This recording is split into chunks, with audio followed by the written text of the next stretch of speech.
Homer took off the dog's collar and put it on Bart. Bart was deeply dissatisfied, but the moment he stepped outside the designated boundary, he would be shocked.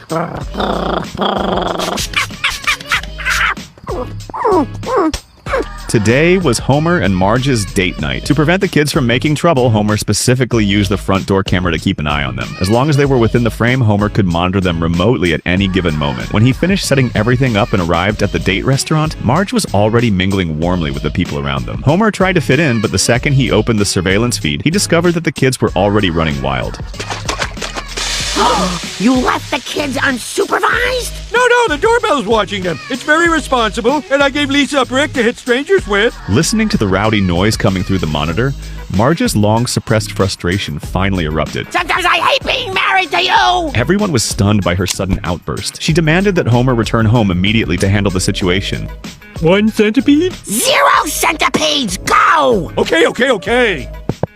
Only then did Marge realize she had lost her temper. Knowing better than to pry, the onlookers tactfully gave her some space. Lenny's date, Amy, stepped in to comfort Marge. At this point, Marge couldn't help but fall into a daydream. In her fantasy, Homer was a brave ace pilot. During training exercises, he frequently played outside the rules, even causing enormous financial losses. This left his superiors extremely dissatisfied, but because his flying skills were unmatched, he couldn't be fired. Consequently, the military had no choice but to constantly assign him new therapists. The therapist arriving today was none other than the 6'3" Marge. In order to uncover the root of Homer's issues, she joined Homer on many daring and risky maneuvers. Sure enough, along the way, Marge discovered that underneath Homer's seemingly fearless exterior lay a hidden terror. He was afraid of being afraid. In an instant, Homer had a profound epiphany. I'm responsible for so many wing widows that I have to do a flyover at the funeral, and I lose another wingman.